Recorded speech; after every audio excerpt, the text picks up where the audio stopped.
Vamos a continuar en la línea de análisis del proceso de paz de Colombia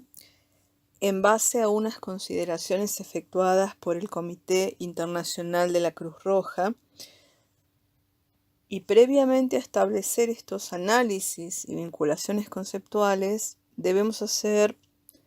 una parada conceptual en cuanto a analizar cuál es el estatuto de la Comisión o Comité Internacional de la Cruz Roja, al que suele asociarse la idea de organización no gubernamental u ONG, que de hecho no lo es, así como tampoco constituye una organización internacional o intergubernamental. Es pertinente interpelarnos respecto de su estatuto, es decir, respecto de su naturaleza jurídica, para poder evaluar su grado de intervención o participación como eventual tercero en la resolución de conflictos, en este caso en el conflicto que hace a los grupos armados en Colombia y al desafío del proceso de paz de cara a un conflicto que lleva una larga data de más de 50 años. No olvidemos establecer las distinciones iniciales al momento de hablar de organizaciones no gubernamentales, es decir, ONGs, y organizaciones intergubernamentales al hablar de las primeras como organizaciones privadas, donde encontramos ejemplos tales como asociaciones, sindicatos, federaciones, institutos y otros grupos que por su dinámica social incluyen una interrelación entre sus componentes.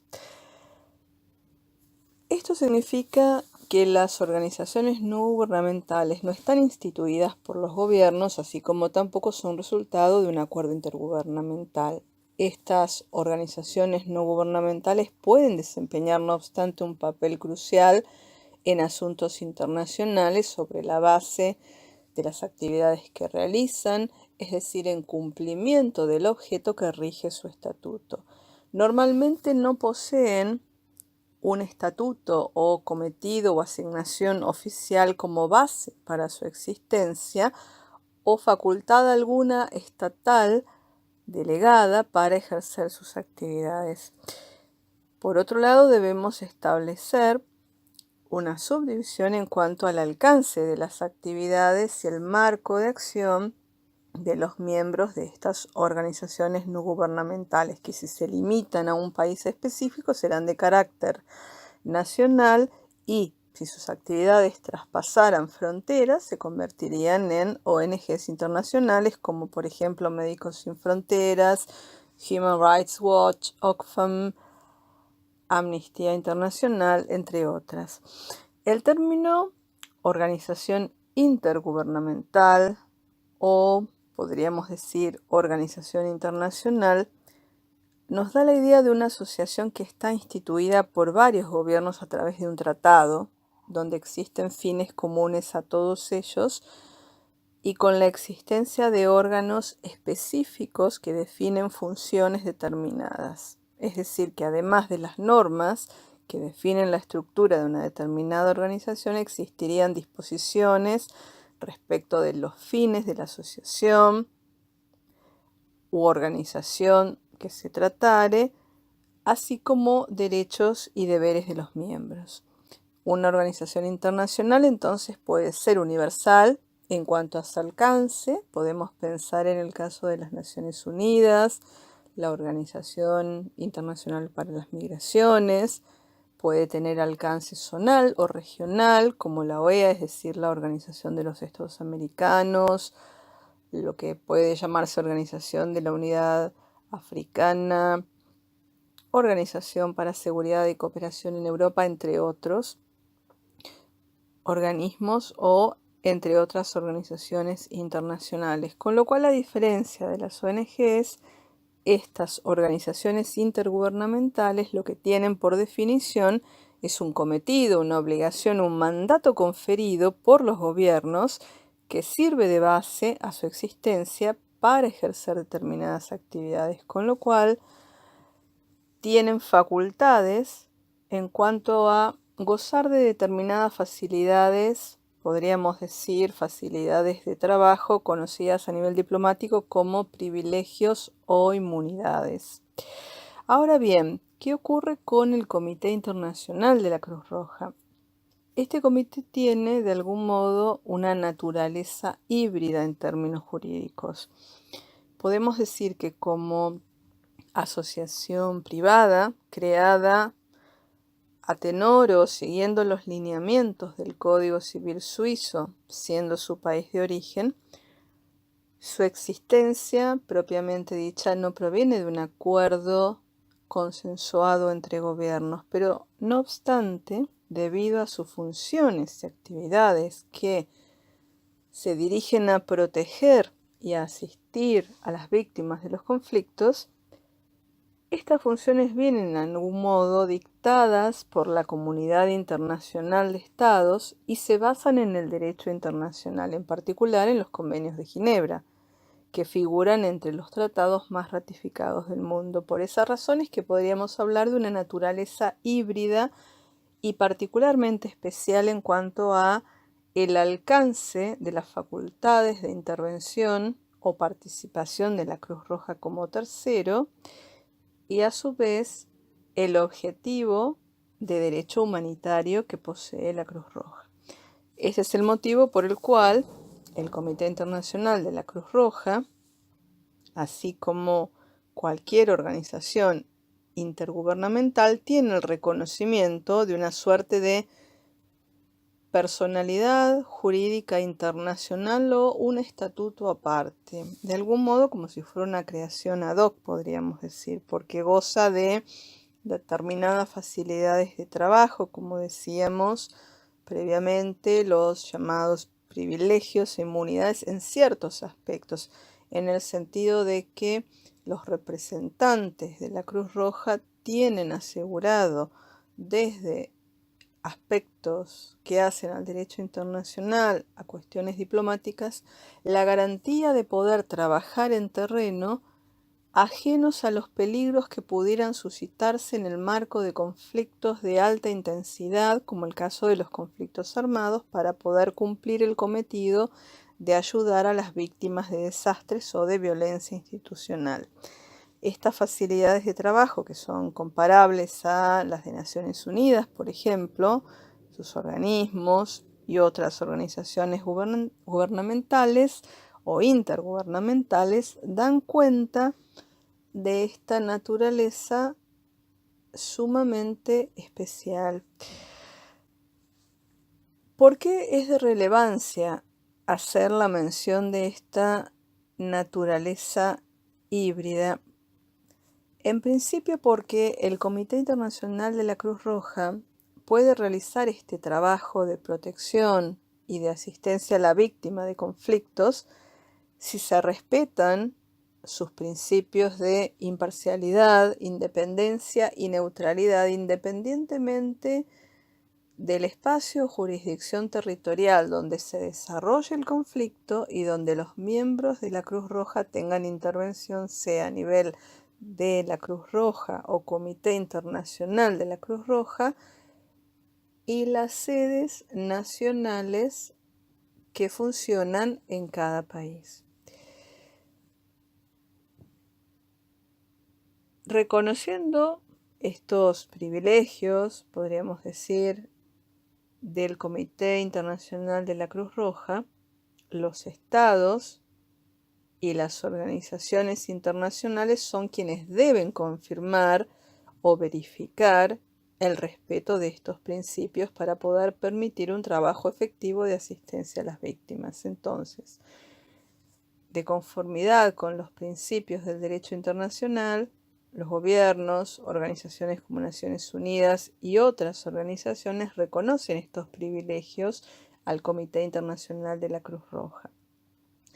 En este sentido, es que no se considera al Comité Internacional de la Cruz Roja como una entidad privada, como una ONG, sino como una organización intergubernamental por el trabajo realizado en consonancia con su contenido internacional. Como corolario podríamos decir que esta base jurídica de estos llamados privilegios e inmunidades del Comité Internacional de la Cruz Roja se pueden ver reflejados en diferentes maneras que incluyen acuerdos de sede, por ejemplo, entre el Comité Internacional y los gobiernos, legislación estatal, teniendo en cuenta que son más de 80 países donde el Comité Internacional de la Cruz Roja despliega actividades de suma importancia, lo cual verifica este reconocimiento de personalidad jurídica internacional, esa inmunidad judicial e inmunidad testimonial, que significa el derecho a no comparecer como testigo en contextos de alta conflictividad, mediante tratados o por leyes. Otra base jurídica pueden constituirla las decisiones judiciales, es decir, el pronunciamiento de tribunales nacionales e internacionales que estatuyen la inmunidad judicial y la inmunidad testimonial del Comité Internacional de la Cruz Roja y las sedes donde se desenvuelven los miembros en cada uno de los países donde ésta tiene acción. Naciones Unidas, cabe señalar, y otras organizaciones internacionales también conforman o verifican esta base jurídica, teniendo en cuenta que la Comisión Internacional de la Cruz Roja obtuvo el estatuto de observador en la Asamblea General de la ONU y además goza de un estatuto similar al de otras organizaciones internacionales e intergubernamentales. Dado este marco jurídico, ello nos permite poder comprender la importancia de la intervención o de la participación de la Cruz Roja al momento del análisis de los conflictos en materia de cómo identificar a los grupos que hacen parte del conflicto armado en Colombia y cuáles son los conflictos armados en Colombia que la Cruz Roja identifica. En principio deberíamos decir que la Cruz Roja lleva a cabo una suerte de diálogo confidencial y bilateral con los actores armados a los fines de promover este respeto de las normas humanitarias. Por eso debemos recordar esta suerte de inmunidad testimonial que evita que la Cruz Roja como sujeto con personería sea obligada a divulgar información que podía o podría representar una carga de alta sensibilidad o confidencialidad. Tengamos en cuenta que al momento de la firma del acuerdo de paz entre el gobierno y las FARC, que tuvo lugar en el año 2016, en el mes de noviembre, si bien las antiguas Fuerzas Armadas Revolucionarias de Colombia, devenidas en partido político, simplemente conservando la sigla que los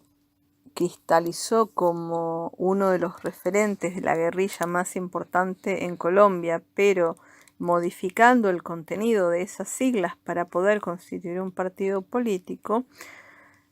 se dio la situación de que diferentes grupos armados al día de hoy continúan teniendo una fuerte presencia en Colombia, como por ejemplo el Ejército de Liberación Nacional, el EPL, entre otros, las antiguas estructuras del bloque oriental de las FARC-EP, a lo cual nos referimos en la primera parte del análisis, cuando se hizo mención a la toma territorial de la zona de la cordillera del centro del país, donde inicialmente un grupo de campesinos fue siendo desplazado, fragmentado y logrando una reestructuración a través de la coincidencia de objetivos comunes, sumando pluralidades de individuos, pasó a constituir un actor de hecho fortalecido y de mayor permanencia que dio lugar a las FARC, es decir, a la creación oficialmente de las FARC en el año 1966. Ahora bien, sabemos que luego del acuerdo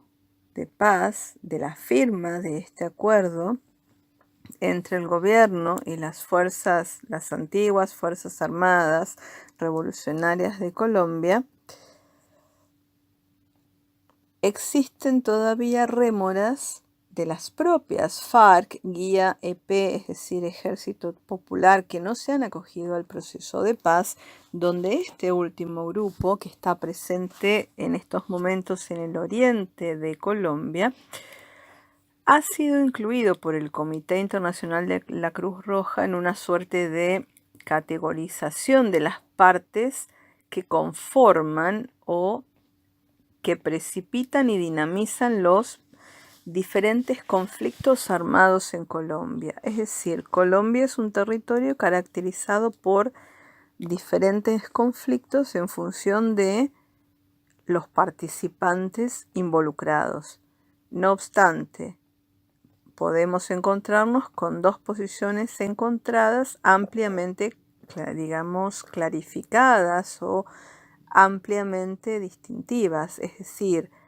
la de aquellos que pertenecen a bandos de composición múltiple, sean o no ex-FARC convertidos en partido político, el gobierno actual, la ciudadanía, intelectuales, empresarios, políticos y otro tipo de instituciones que promueven el proceso de paz versus aquellos que han pertenecido a los grupos armados, como estos grupos de guerrillas, estas rémoras de las FARC-EP, sumado a grupos que aún no han logrado consenso como el ELN, es decir, el Ejército de Liberación Nacional, el EPL, entre otros, que aún no pueden encontrar una zona de negociación o un elemento negociador que les permita no ser renuentes, es decir, ser proclives a integrarse en este proceso de paz. Es importante destacar entonces que para poder definir o establecer criterios que designen a un grupo como parte de un conflicto armado, es decir, para poder definir a un grupo como grupo armado en conflicto, a la luz del derecho internacional humanitario, que es aquel que debe aplicar el Comité Internacional de la Cruz Roja, debe tenerse en cuenta, como se mencionó en la primera entrega de este análisis, que estos grupos tengan un determinado nivel de organización y que las acciones armadas tengan un nivel de intensidad que en este caso ha manifestado oscilaciones a lo largo de estos 50 años de mayor o menor intensidad en el conflicto. En términos de derecho internacional humanitario, la motivación del grupo no resultará de relevancia. Sí podrá resultar de relevancia en términos de poder identificar actores y a los bandos de composición múltiple a los cuales estos actores pertenecen. Dicho esto, debemos señalar que para el Comité Internacional de la Cruz Roja, estas estructuras antiguas del llamado bloque oriental de las FARC-EP, es decir, estas rémoras de las ex-FARC que han quedado aún con un alto nivel de poder armado y una estructura de mando y que no se han adherido al proceso de paz, reúnen esta característica.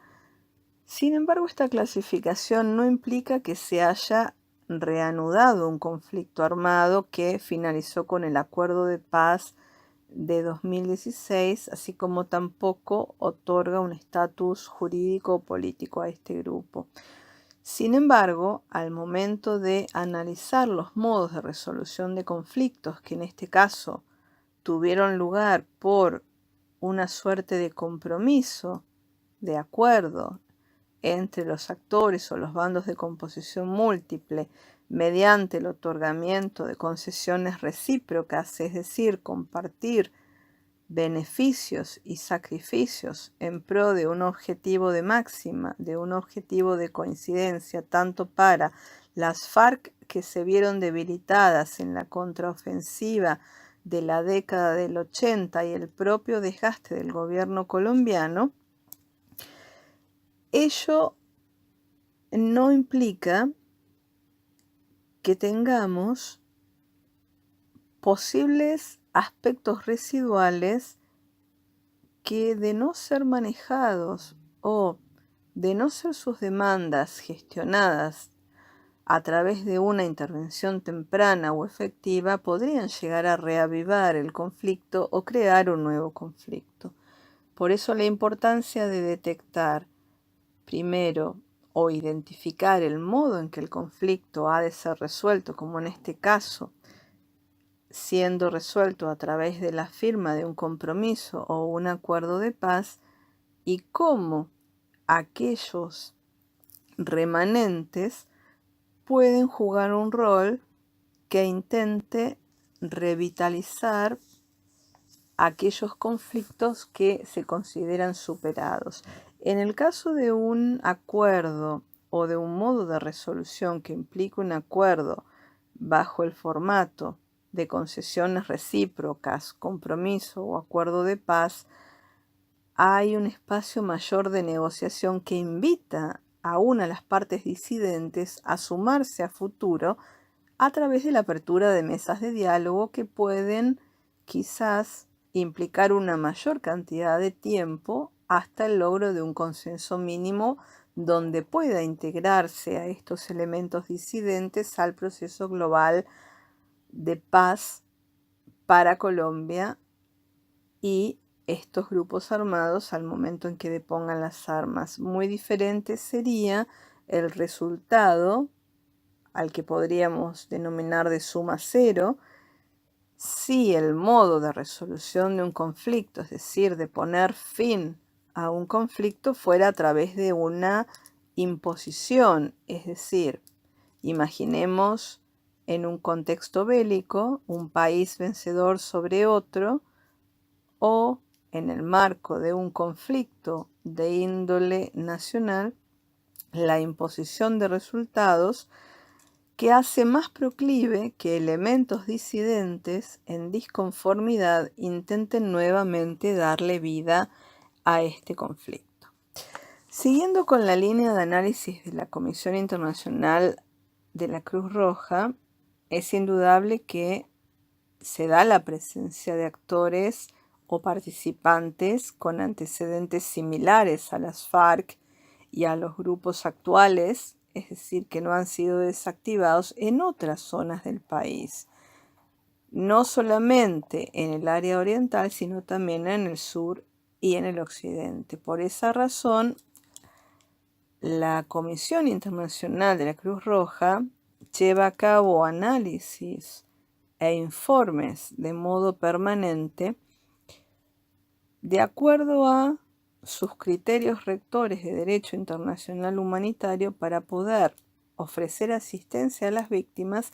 y también para ser una suerte de interlocutor en cuanto a poder mediar en el conflicto. Si tenemos en cuenta que al formar parte de un conflicto armado no internacional, según las prerrogativas o la teoría que emana del derecho internacional humanitario, las estructuras del bloque oriental que no se adhirieron o que no acompañaron este acuerdo de paz son susceptibles de la aplicación del artículo 3, que es común a los convenios de Ginebra. Y en caso de combatir contra la fuerza pública, es decir, contra las fuerzas del orden del Estado de Colombia, se les aplicaría el protocolo adicional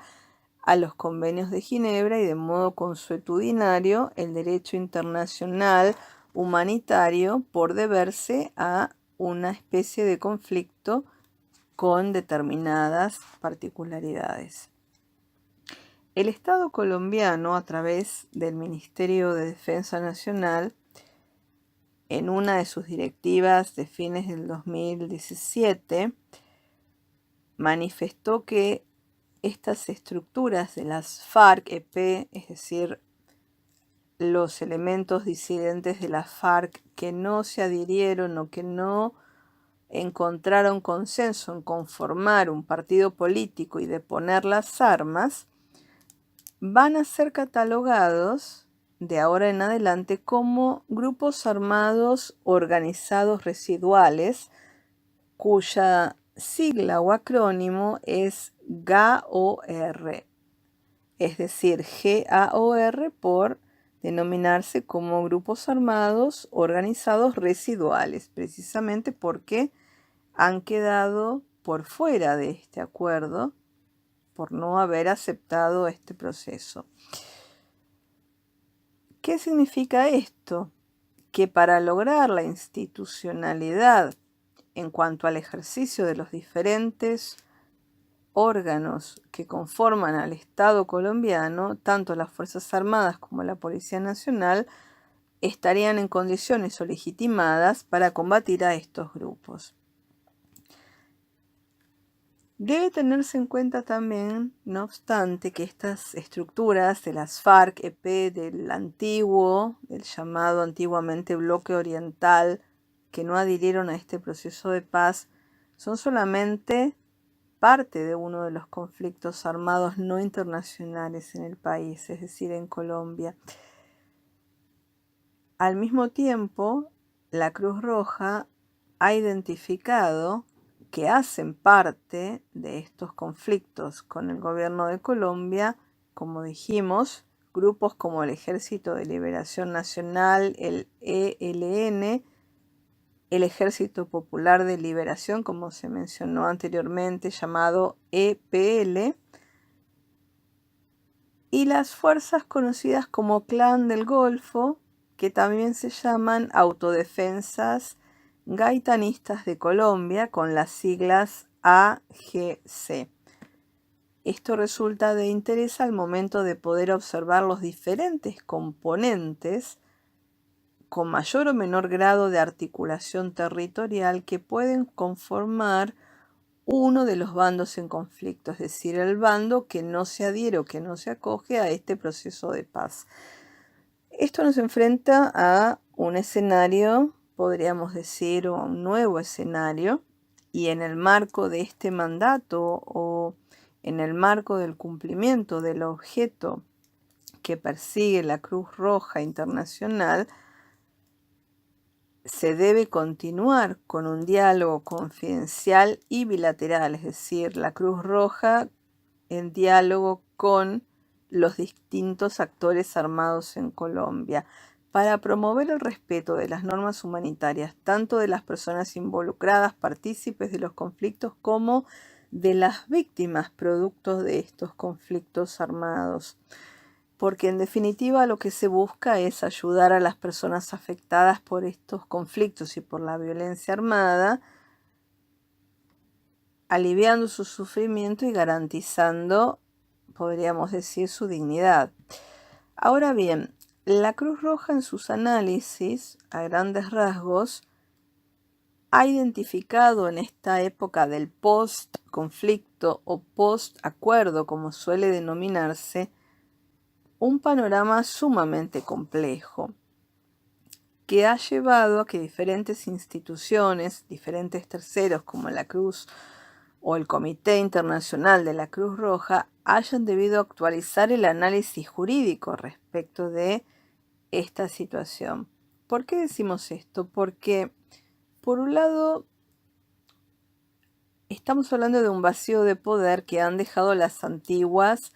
Fuerzas Armadas Revolucionarias de Colombia. Una vez que las FARC depusieron sus armas y pasaron a convertirse en un partido político, es decir, a integrar uno de los bandos que previamente era un bando opositor, ese poder de vacío vacante ha provocado enfrentamientos entre otros grupos armados organizados, como el que existe, por ejemplo, entre el Ejército de Liberación Nacional y el Ejército Popular de Liberación, es decir, entre el ELN y el EPL. Sucede que estos enfrentamientos pueden ser medibles en términos de la intensidad en escalada, es decir, el aumento en su intensidad, donde se corre el riesgo de que podrían llegar a constituir a futuro mediano o cercano, nuevo conflicto o un nuevo tipo de conflicto armado no internacional. En un futuro no tan inmediato, quizás, pero cercado por todas estas limitaciones, estas situaciones que vemos de manera aislada podrían conformar el germen que dé lugar a lo que se llama el conflicto armado no internacional, que se abrevia como CANI, por ser armado y no internacional. Es decir, se generaría un nuevo conflicto armado, por un lado. Por otro lado, existe la situación de que diferentes áreas, zonas o jurisdicciones del país están afectadas por estas, si se quiere, dinámicas conflictuales que están vinculadas al accionar de estos grupos armados que reclaman ser herederos del poder de las antiguas FARC y manifiestan firmemente la intención de no adherir a este proceso de paz.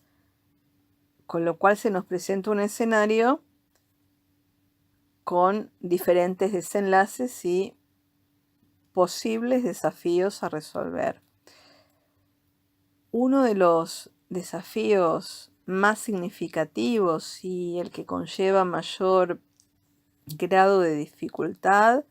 es el modus operandi, es decir, el modo de actividad, desplazamiento,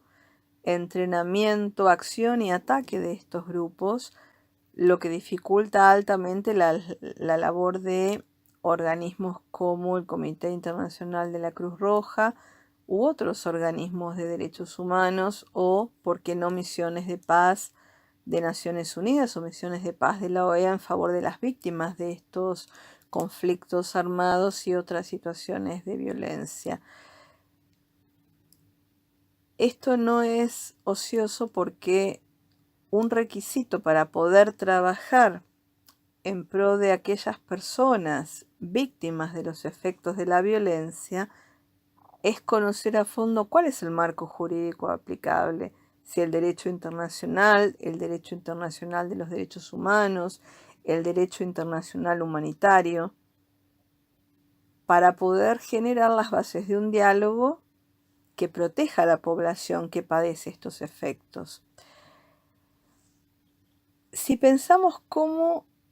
clasifica el derecho internacional humanitario los conflictos armados, tenemos que pensar en que el mandato del Comité Internacional de la Cruz Roja, como se dijo previamente, es proteger y asistir a las víctimas de estos conflictos armados y las situaciones de violencia asociadas. Pero deberíamos previamente detenernos a pensar qué se entiende por conflictos armados y a qué nos referimos cuando hablamos de otras situaciones de violencia. Estas definiciones son imprescindibles no solo para delimitar el marco de acción del Comité Internacional de la Cruz Roja, sino también para poder delimitar el marco jurídico aplicable, porque mientras los conflictos armados se rigen principalmente por el derecho internacional humanitario, con todas las implicancias que esto conlleva, entre otros, la permisividad en el uso de la fuerza, por ejemplo, el resto de situaciones de violencia se rigen por el derecho interno únicamente y por el derecho internacional de los derechos humanos, con lo cual se nos abre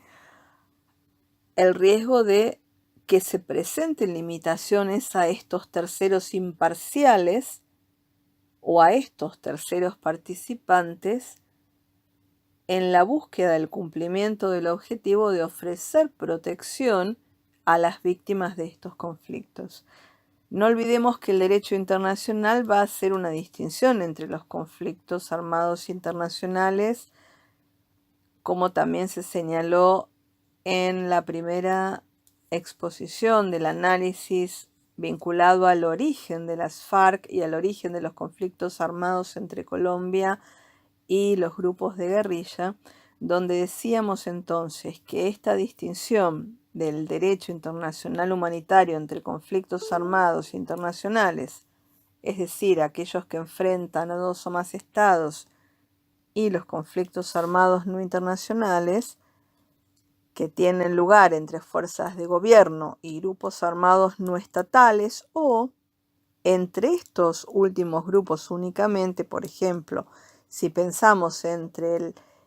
Ejército de Liberación Nacional y el Ejército Popular de Liberación, estaríamos en el marco del análisis de conflictos armados no internacionales. A los fines entonces de diferenciar entre un conflicto armado no internacional y otras formas menos graves de violencia donde no se aplicaría el derecho internacional humanitario,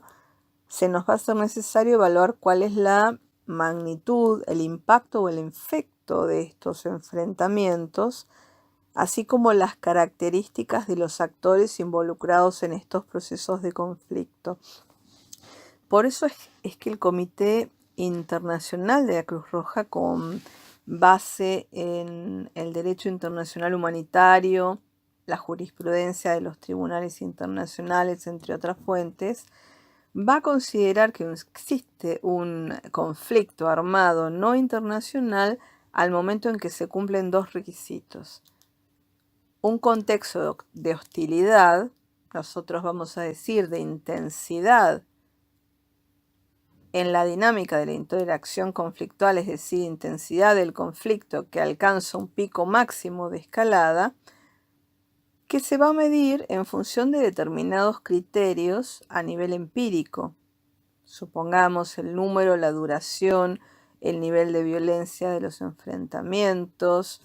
cantidad de víctimas, cómo estos efectos de los conflictos armados operan en la población civil, la forma en que se recurre al uso de las fuerzas, la utilización del tipo de armamento, es decir, datos estadísticos que hacen no solo el número de personas que participan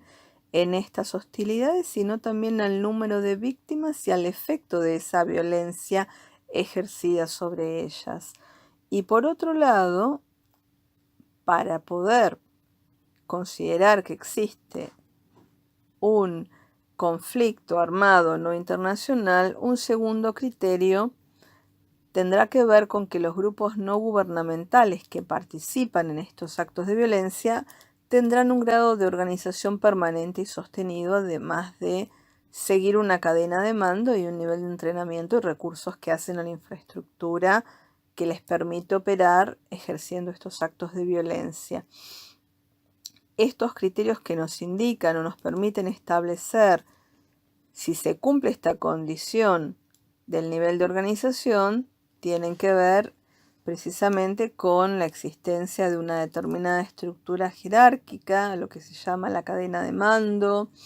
la capacidad, si se quiere, de planificación y coordinación de actividades para llevar a cabo operaciones militares debido al entrenamiento que estas fuerzas poseen, es decir, el nivel de entrenamiento que los miembros de estos grupos armados no internacionales poseen. Y al mismo tiempo, otro de los aspectos hacia la capacidad de reclutar y de entrenar a portadores de armas, donde nos encontramos con una problemática que es de suma gravedad y es el reclutamiento de menores y de jóvenes de forma forzosa para integrar estas milicias, entre comillas, milicias no estatales, pero que constituyen grupos armados no internacionales.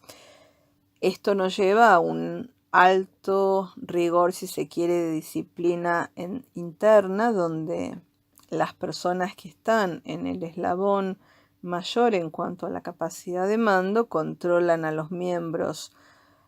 inferiores, es decir, a los miembros de rango inferior, y a su vez ejercen un control territorial en áreas estratégicas de Colombia. Otro de los aspectos importantes a tener en cuenta es que la motivación que tenga ese grupo armado, como se dijo previamente, va a ser irrelevante a la hora de identificar si estamos o no en presencia de un conflicto armado, porque un grupo armado de carácter no internacional, en este caso, que se enfrente al Estado, en este caso al Estado colombiano, sea por razones económicas, religiosas, políticas, raciales, étnicas o diferentes factores en simultáneo, no afecta la aplicación del derecho internacional humanitario. Por otro lado, hay que tener en cuenta también que los estados parte de los convenios de Ginebra reconocen el mandato del Comité Internacional de la Cruz Roja para trabajar en estos escenarios que no alcanzan, podríamos decir, el umbral de un conflicto armado, siempre y cuando exista un determinado grado de violencia que sea cometido por uno o por varios grupos, lo que provoque, por supuesto, consecuencias humanitarias para la población. ¿Qué significa esto? Que van a impregnar aspectos que hacen o justifican la movilización y la actuación a través de actos positivos del Comité Internacional de la Cruz Roja, aun si no llegamos a un estándar mínimo que nos permita referirnos a la existencia de un conflicto armado, pero sí a la existencia de un grado de violencia que sea de un nivel tal que genere consecuencias humanitarias para las poblaciones, como por ejemplo se ha mencionado en exposiciones anteriores, desplazamientos forzados, asesinatos, torturas y diferentes modos criminales. Estos escenarios entonces podrían incluir diferentes formas de criminalidad, formas de violencia colectiva, disturbios internos, manifestaciones con enfrentamientos graves que no alcanzan, sin embargo, el umbral o el requisito mínimo para ser considerado un conflicto armado. Esto nos lleva entonces a preguntarnos cuál es la situación existente en Colombia. Uno de los problemas mayores o de los mayores retos que enfrenta el Estado colombiano es la coexistencia de conflictos armados que están regidos, por un lado, por el derecho internacional humanitario y otras situaciones de violencia que están gobernadas por el derecho interno y el derecho internacional de los derechos humanitarios, como se mencionó anteriormente. Por esa razón es que la Comisión Internacional de la Cruz Roja considera que al menos existirían 5 conflictos armados no internacionales en Colombia. 4 de ellos se dan entre el gobierno del país versus el Ejército de Liberación Nacional, que es el ELN, versus, es decir, el gobierno versus el Ejército Popular de Liberación, que es el EPL, el gobierno, a través de sus Fuerzas Armadas, por supuesto, versus las autodefensas gaitanistas de Colombia, es decir, las AGC, el gobierno a través de sus Fuerzas Armadas y sus diferentes órganos, versus estas antiguas estructuras del llamado bloque oriental de las FARC, que no se acogieron al proceso de paz. Y un quinto conflicto se da, a su vez, no solamente o no entre el gobierno y estos grupos armados no internacionales, sino entre los propios grupos armados, es decir, el Ejército de Liberación Nacional, el ELN, y el Ejército Popular de Liberación, el EPL, donde aquí nos encontramos ante una posible fragmentación de uno de los bloques de composición múltiple. ¿Qué nos demuestra esta identificación de 5 conflictos armados, algunos regidos por el derecho internacional y el interrogante es si otros deberán ser regidos por el derecho interno o el derecho internacional de los derechos humanos? En definitiva, nos está hablando de una situación donde se conforman dos bloques o dos bandos de composición múltiple, es decir, aquel bando renuente a incorporarse al proceso de paz que se manifiesta a través de estos conflictos que tienen el elemento en común de no aceptar ese proceso de paz por el hecho de querer controlar los ingresos provenientes de actividades ilegales que han financiado a las guerrillas, y por otro lado, el bando de composición múltiple conformado por el gobierno colombiano, las ex-FARC y todos aquellos miembros de la sociedad civil, religiosos, académicos, políticos, empresarios y otros actores que adhieren a este proceso de paz, con lo cual quedan claramente delimitados estos dos bandos en conflicto. Dentro de uno de los bandos, es decir, uno de los bandos conformado por diferentes componentes que se hallan en conflicto con el gobierno por no haber adherido al proceso de paz, se está dando una fragmentación entre dos de los grupos armados no internacionales llamados el ELN y el EPL, lo que podría llegar a producir una fragmentación de cara interna a ese bando de composición múltiple con el consiguiente debilitamiento de ese bando o de alguno de los actores que componen el bando de composición múltiple.